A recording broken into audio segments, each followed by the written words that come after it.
I was invited to the tea of the most influential women in the city, but on my seat it read, "The Inconvenient One is here."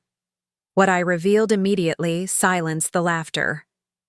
The invitation arrived on a Tuesday, nestled between bills and junk. Mail. I almost threw it away. The cream-colored envelope with gold embossing wasn't something typically addressed to Angela Harrington, owner of a modest flower shop in the quieter part of town.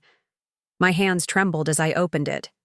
An invitation to the annual Riverside Ladies Tea, the most exclusive social event in our city, hosted at the Fairmont Hotel.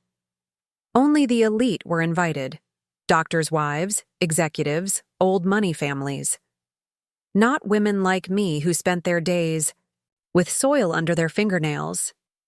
The invitation was from Vivian, my brother Richard's wife of 20 years. We'd never been close. In fact, distant would be a generous description of our relationship. She'd always made it clear that I wasn't the sort of sister-in-law she had hoped for. Not with my simple clothes and lack of social connections. "Perhaps it's time we brought you into the fold, Angela," she had said when she called later that day. "You've been on your own for so long. The ladies would love to meet Richard's sister." Something in her tone should have warned me. But at 55, after decades of being excluded from family gatherings deemed too sophisticated for someone like me, I wanted to believe I was finally being accepted. I spent money I couldn't afford on a new dress. Nothing flashy, just a modest powder blue A-line that complemented my graying hair. I even visited the salon, something I did maybe once a year. "You look nice," my employee Jenny said as I left the shop early that Thursday. "But are you sure about this? Those women, they're not like us." I brushed off her concern. "They're just people, Jenny. Besides, it's about time I got to know my sister-in-law's friends." The Fairmont's ballroom was transformed with white linens, crystal, and arrangements of orchids and roses that made my professional eye both envious and critical. 20 or so women in designer dresses clustered in groups, champagne flutes in hand. Vivian spotted me and waved, her smile not quite reaching her eyes. "Angela, you made it. How quaint you look." She led me to a table where 4 other women sat, their jewelry probably worth more than my entire business. "Ladies, this is Richard's sister, the one I told you about." The way they looked at me, a mixture of curiosity and something close to pity, made my stomach knot. I sat down in the empty chair and froze when I saw it. A delicate name card in elegant calligraphy that didn't bear my name, but instead read, "The Inconvenient One is here." I looked up to see Vivian watching me, a small smile playing on her lips. The women around me tittered with barely suppressed laughter. "Oh, Angela," Vivian said, her voice dripping with mock concern. "Don't look so shocked. We all have our place, don't we?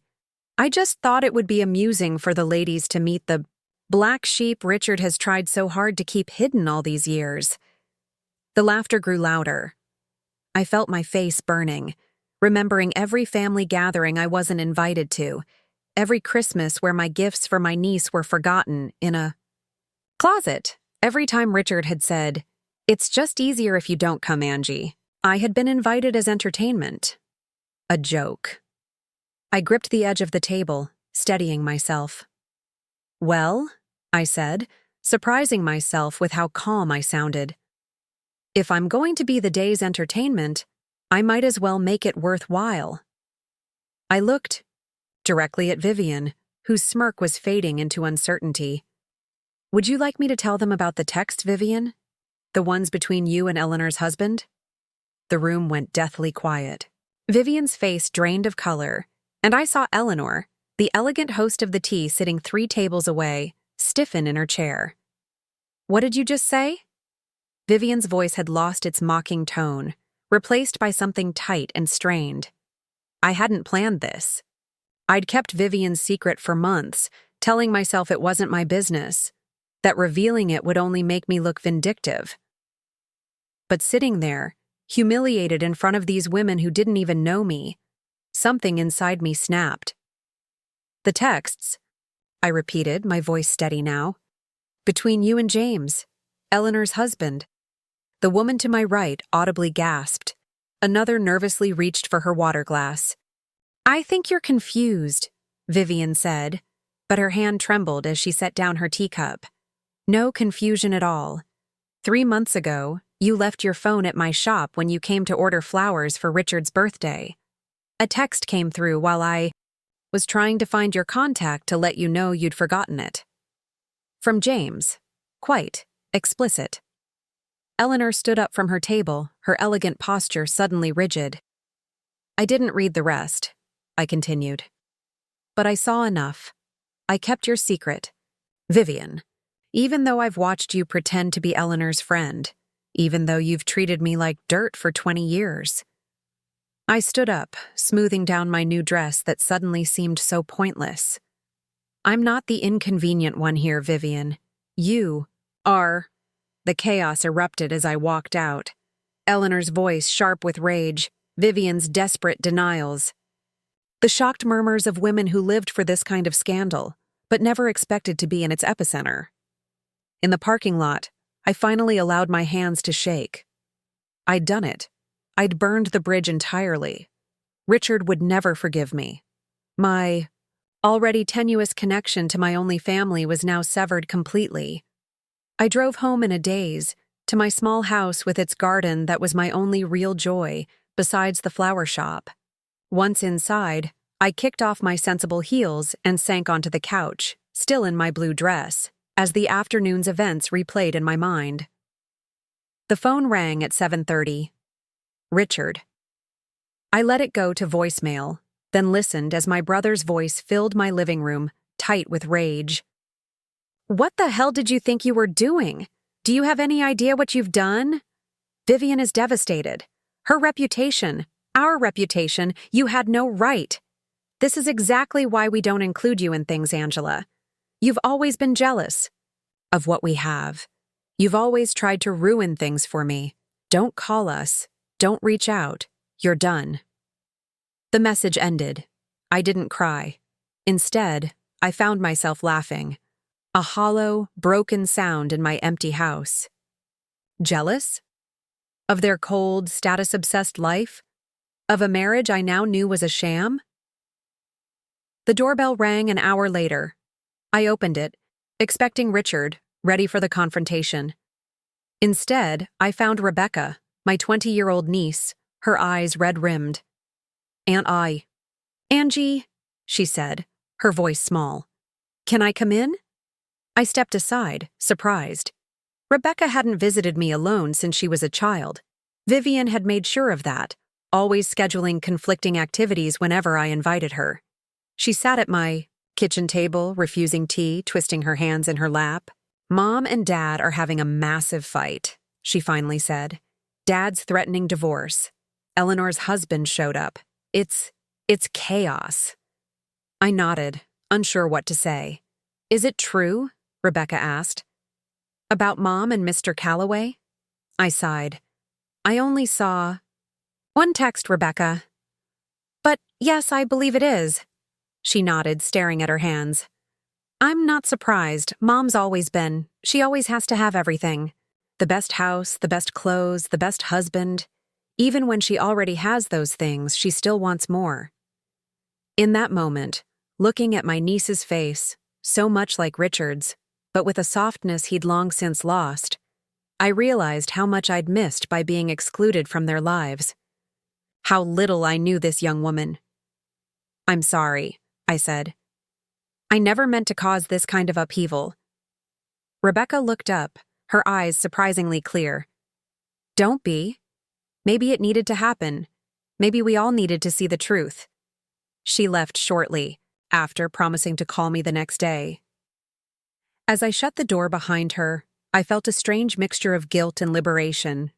I had revealed a painful truth, but perhaps in doing so, I had finally broken free from decades of subtle cruelty and exclusion. I slept restlessly that night, dreaming of name cards and whispers and the look of betrayal on Eleanor's face. By Morning. I knew the news would have spread throughout their social circle. Angela Harrington, the troublemaker. The outsider who had dared to speak the unspeakable. I should have been terrified of the fallout. Instead, as I made my morning coffee, I found myself standing straighter. For the first time in years, I felt something unexpected. I felt free. Within 3 days, the whispers spread through our small city like wildfire. I felt the stares as I arranged tulips in the front window of my shop. Heard the hushed conversations that stopped when I approached at the grocery store. Riverside wasn't large enough to hide from a scandal, especially one involving the Calloway and Harrington families. My phone had been unnervingly silent. No more angry calls from Richard, not even a text. That silence worried me more than his rage. My brother could hold a grudge longer than anyone I knew. "Ms. Harrington?" Jenny called from the front counter. "There's someone here to see you." I looked up, expecting perhaps Rebecca again. Instead, I found Eleanor Calloway herself standing in my small flower shop, looking as out of place as a peacock in a chicken coop. Her tailored beige suit probably cost more than my monthly rent. "Eleanor," I said, wiping my hands on my apron, "this is unexpected." She glanced around at the buckets of flowers, the modest displays, the worn but clean countertops. "I've never been in here before," she remarked, as if surprised to find it existed at all. "What can I help you with?" I asked, keeping my voice neutral. Eleanor's perfectly made-up face was impossible to read. "You've created quite the situation, Angela." I told the truth. Vivian did that to herself. Eleanor's lip twitched slightly. "James moved out last night. We're separating." I felt a pang of guilt. "I'm sorry. Are you?" Her eyes, sharp, intelligent eyes, studied me. "I'm not sure I believe that." "I never meant to hurt you," I said truthfully. I couldn't let Vivian humiliate me again." Eleanor nodded slowly. "Vivian told everyone you made it all up. That you've always been jealous of her and Richard's marriage. That you're mentally unstable." I laughed despite myself. "Of course she did." "Is it true that you have proof?" Eleanor asked, her voice betraying just a hint of vulnerability beneath the steel. I hesitated. "I saw one text. I didn't take pictures. Or save it." "I see." Eleanor straightened her already perfect posture. "Well, it hardly matters. James confessed eventually." We stood in awkward silence for a moment. "I'm canceling my standing order with Harrington Flowers," she finally said. "And I've spoken to the Riverside Garden Club. They'll be using Peterson's for the spring luncheon." My stomach dropped. The garden club order was my biggest annual contract. "I understand," I said, somehow keeping my voice even. Eleanor turned to leave, then paused at the door. "You shouldn't have kept it a secret, Angela. Not for Vivian's sake." After she left, I sank onto my stool behind the counter. Jenny approached cautiously. Was that Eleanor Calloway? What did she want? "To cancel her orders," I said. "And apparently, to let me know that the garden club is dropping us too." Jenny's face fell. "Because of what happened at the tea?" I nodded. "That's not fair. You didn't do anything wrong." I gave her a tired smile. "Life isn't fair, Jenny." By the end of the week, 4 more standing orders had been canceled. Vivian had been busy, it seemed. The whispers around town had taken a decidedly negative turn. Poor, unstable Angela, making up vicious lies about her successful brother's wife out of jealousy. I was restocking roses when the bell over the door jingled. Rebecca stood there, looking nervous. "Hi, Aunt Angie." "Rebecca?" I said, surprised. "I didn't expect to see you again so soon." "Mom took away my car keys," she said. "I had to take the bus. She doesn't want me talking to you." "I'm not surprised," I sighed. "Are you sure you should be here then?" Rebecca stepped closer, lowering her voice. "I needed to tell you something. Mom's telling everyone you're lying, but I know you're not." "How do you know that?" Because I saw the texts too. Months ago. I borrowed her phone to call a friend when mine died, and the messages popped up. She wrung her hands. I didn't know what to do. Dad worships her. He never sees how she really is. I studied my niece's face. There was something there I'd never noticed before. A wariness, a tension around her eyes. Rebecca, how does your mother treat you when no one's around? Her eyes filled with tears. She has expectations. I'm never quite meeting them. Too fat, too quiet, too ordinary. Not the daughter she deserves. I felt a surge of protective anger. You're perfect exactly as you are. Rebecca blinked back tears. I've been thinking of moving out. I saved a little from my summer job, but it's not enough yet for an apartment. I hesitated only briefly. I have a spare room. It's small, but it's yours if you want it. Her eyes widened. Really? But what about Mom and Dad? They'll be furious. Let them be, I said, surprising myself with my own boldness. It's time someone in this family stood up to Vivian. Rebecca threw her arms around me, a spontaneous hug that caught me off guard. Over her shoulder through the front window, I saw Richard's car pull up to the curb outside. Well, I murmured, looks like we might get that chance sooner than expected. Richard didn't slam the door when he entered my shop. That would have been too undignified for him. Instead, he closed it with a controlled precision that was somehow more intimidating than any display of rage. Rebecca, he said, his voice deceptively calm. Your mother has been looking for you. Rebecca's body tensed beside me. I'm talking to Aunt Angie. I can see that. It's time to go home now. I placed a protective hand on Rebecca's shoulder. She's welcome to stay and talk as long as she likes, Richard. My brother's face tightened. He was still handsome at 60, his gray hair making him look distinguished rather than old. But in that moment, I saw the coldness that had always lurked beneath his polished veneer. Haven't you done enough damage, Angela? First, you humiliate my wife with your lies. They weren't lies, Rebecca interrupted, her voice shaking but determined. Mom's been seeing Mr. Calloway for months. I saw the messages too. Richard's face went slack with shock. He'd clearly expected his daughter to side with them, as she always had. Rebecca, you don't understand. I understand perfectly, she said. Mom's been awful to Aunt Angie for years, and you've let it happen. And she's been awful to me, too.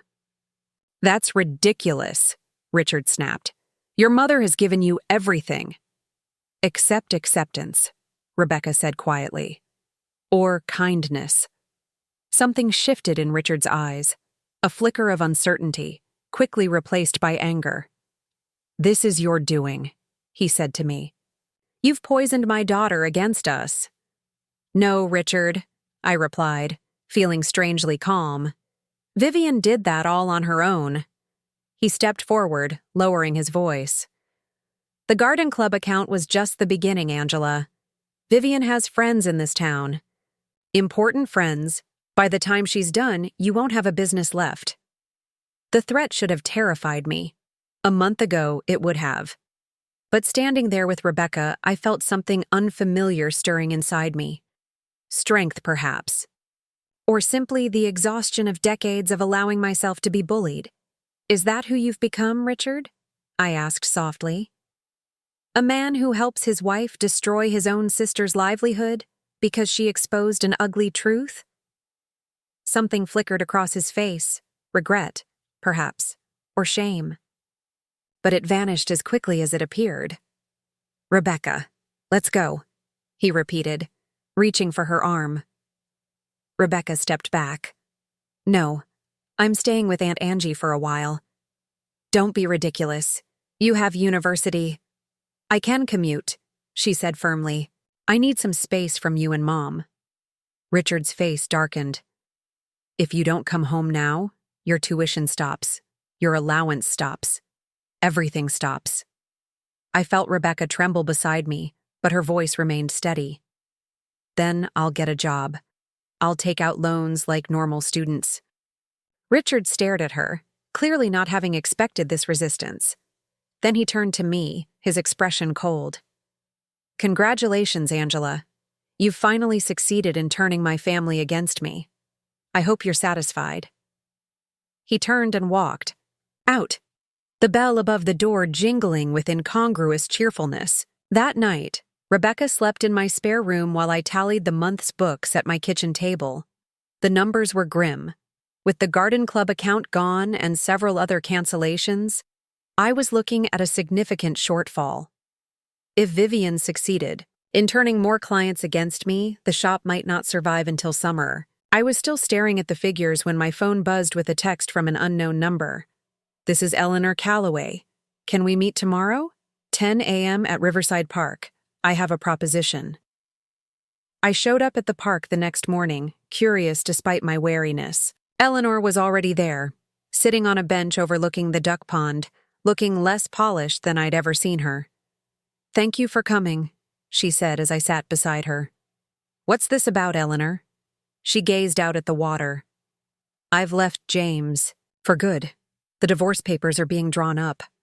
"I'm sorry," I said and meant it. She shook her head. "Don't be. It needed to happen. I've been complicit in my own unhappiness for too long." She turned to me. "Much like you, I suspect." I said nothing, surprised by her insight. "The annual Municipal Gardens fundraiser is next month," she continued. "I'm chairing it again." "Congratulations," I said cautiously. "I want Harrington Flowers to do the arrangements." She handed me a folder. 20 centerpieces, 6 large installations. The full contract is inside. I blinked in shock. The Municipal Gardens event was the biggest social event of the spring. The floral contract alone was worth thousands. "But why?" I managed. Eleanor's lips curved in a smile that had a hint of steel to it. "Vivian has always cared more about appearances than reality. She thinks she has power over me because of what happened. I think it's time to show her which of us actually has influence in this town." I opened the folder, scanning the details. "This contract could save my business. What do you say, Angela? Partners in a little social recalibration?" I found myself returning her smile. "I'd be delighted, Eleanor." As I walked back to my shop, the spring sunshine suddenly seemed brighter. The path ahead wouldn't be easy. Vivian wouldn't back down without a fight. But for the first time in years, I wasn't facing it alone. And perhaps more importantly, I was finally finding the strength to stand up for myself. The morning of the Municipal Gardens fundraiser dawned clear and bright. I had been up since 4 a.m., my hands steady as I arranged white peonies, blue hydrangeas, and trailing ivy in elegant crystal vases. Rebecca worked beside me, her artistic eye surprising me. In the 3 weeks she'd lived with me, we'd discovered shared interests neither of us had known about. "These are beautiful, Aunt Angie," she said, stepping back to admire our work. The shop had transformed in the past weeks. Rebecca had suggested we add a small coffee corner with fresh pastries from the local bakery. She'd redesigned our social media presence, posting daily photos of our arrangements. The younger crowd in town had started coming in, drawn by Rebecca's modern touch and my traditional craftsmanship. Business was slowly picking up, though Vivian's influence still cast a shadow. Just last week, I'd discovered that she'd spread rumors that I used old, half-dead flowers and overcharged. Rebecca had responded by posting behind-the-scenes videos of our morning flower selection process. "Eleanor called again," Rebecca said, carefully placing a centerpiece in our delivery van. "She wanted to make sure everything is perfect." "Will be," I assured her, though my stomach was in knots. This event would either resurrect my reputation in Riverside or sink it entirely. Jenny appeared at the back door. "There's someone here to see you, Ms. Harrington." I turned to find Margaret Lewis standing awkwardly by the workroom entrance. Margaret had been one of the women at Vivian's table during the infamous tea, her laughter among the most cutting when I discovered my name card. "Margaret," I said warily, "how can I help you?" She twisted her expensive handbag strap. I wanted to apologize, Angela. I shouldn't have laughed that day. I studied her face, looking for insincerity, finding none. Why the change of heart? Vivian. She hesitated. She's been saying terrible things about you. But then I saw your work for the Calloway Foundation dinner last week. It was exquisite. And I started wondering what else she might have been wrong about. I felt a small, vindicating warmth in my chest. Thank you, Margaret. I'd like to order arrangements for my daughter's graduation party next month, she continued. If you're not too busy. By early afternoon, all 20 centerpieces and 6 large installations had been delivered and set up at the Riverside Country Club. The ballroom looked magical. My vision of an English garden in spring brought to life with cascading, flowers and delicate greenery. Eleanor moved through the space with quiet authority, nodding approval. It's perfect, Angela, she said. Even better than I hoped. Guests would begin arriving in an hour. I was gathering my tools when Eleanor touched my arm. You're staying, of course. I blinked in surprise. I wasn't invited. You are now, she said firmly, handing me an embossed name card. Table 1, my table. I stared at the card, Angela Harrington, written in the same elegant script that had once marked me as the Inconvenient One. I can't, I said. I don't have anything to wear, and I took the liberty, Eleanor interrupted, gesturing to a garment bag hanging in the office. I hope you don't mind. The boutique owner assured me it would fit. Inside was a simple but elegant navy dress that looked exactly like something I would choose for myself if I had Eleanor's budget. Rebecca's eyes widened when she saw it. Aunt Angie, you have to stay. It will show everyone that Eleanor supports you. An hour later, I stood nervously at the entrance to the ballroom as Riverside's elite filtered in. Some nodded politely at me. Others pretended not to see me. I was searching for Eleanor when I heard a familiar voice behind me. Angela. I turned to find Richard standing there, looking uncomfortable in his tuxedo. We hadn't spoken since his confrontation in my shop. What are you doing here? He asked. I did the flowers, I said. And Eleanor invited me to stay. His eyes narrowed. Vivian won't like that. I don't particularly care what Vivian likes anymore, Richard. He shifted uneasily. Rebecca hasn't been answering my calls. She's been busy, working at the shop, taking classes, living her life. Is she happy? He asked, his voice betraying the first genuine emotion I'd heard from him in years. Yes, I said honestly. I think she is. Something in his face softened. I found something in Dad's old study, when we were clearing it out for the estate sale. He handed me a yellowed envelope. Inside was a document I'd never seen before. A deed to a small parcel of land on the edge of town. It was meant for you, Richard said. Dad left us each a piece of property. Vivian convinced me not to tell you about yours. I stared at him, speechless. It's not worth much, he continued. But it's yours. It always was. Before I could respond, Vivian appeared, her face tightening when she saw me. What is she doing here? She was invited, Richard replied, a new edge to his voice. By Eleanor. Well, that's just perfect, Vivian hissed. First you steal my daughter. Now you're trying to steal my social standing too? I looked at this woman who had tormented me for so many years and felt nothing but pity. I didn't steal anything, Vivian. You drove Rebecca away with your cruelty. And as for your social standing, you damaged that all on your own. Ladies and gentlemen, Eleanor's voice came over the microphone.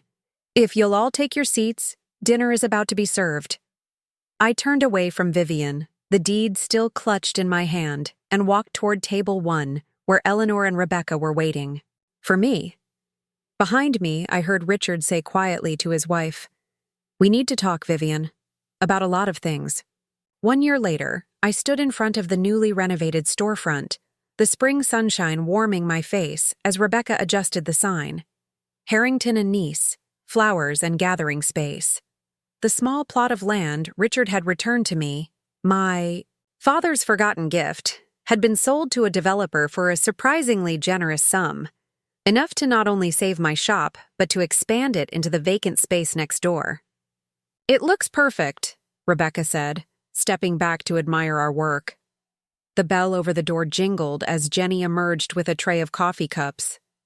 "The ladies from the book club are asking if they can set up in the corner nook today instead of the main table." "Of course," I nodded. "Whatever makes them comfortable." The shop had evolved over the past year, becoming more than just a place to buy flowers. The coffee corner Rebecca had suggested had expanded into a full gathering space, with comfortable chairs and small tables where community groups met throughout the week. Garden clubs, book clubs, a support group for women starting new businesses, all found a home in our warm, flower-filled space. "Aunt Angie," Rebecca called from inside. "The invitation you've been waiting for is here." My heart skipped as I took the cream-colored envelope from her hands. The Riverside Ladies Tea once again. I'd heard they had new leadership this year. "Are you going to go?" Rebecca asked. I thought about it for a moment. "Yes," I decided. "I think I will." The past year had been one of surprising transformations. Eleanor and I had become unlikely friends, our weekly lunches a source of mutual support and unexpected laughter. Richard had filed for divorce from Vivian after discovering more indiscretions, and was slowly, cautiously attempting to rebuild a relationship with both me and Rebecca. Vivian had moved to the city, where her brand of social manipulation didn't have the same impact in a sea of strangers. The last I'd heard, she was dating a divorced banker and spinning tales of her escape from small-town oppression. And me? I had found my voice, my place. Not as Richard Harrington's inconvenient sister, but as Angela Harrington, business owner, community builder, and surprisingly, mentor to several young women in town who sought my advice on standing their ground. The day of the tea arrived with perfect spring weather. I wore a simple green dress that complemented my silver hair, which I now wore in a stylish bob instead of the severe bun I'd favored for years. Eleanor met me outside the hotel. "Ready?" she asked with a knowing smile. "As I'll ever be," I replied. Tidy, ballroom was filled with familiar faces, but the energy was different, less exclusive, more genuine. Margaret Lewis waved me over to her table, where several women greeted me warmly. "Angela, we were just discussing the summer garden tour," Margaret said. "We'd love to include your courtyard garden if you're willing." I was about to answer when I noticed the name card at my place setting. This time, it simply read, Angela Harrington, in elegant script, just like everyone else's. I smiled, running my finger over the letters. "I'd be honored to participate, Margaret." After the meal, a woman I didn't recognize approached me, Diane Miller, the new head of the Riverside Ladies Auxiliary. "Ms. Harrington," she said warmly, "I've heard so much about you. Eleanor tells me you've transformed your shop into something of a community center." I nodded, warmed by the recognition.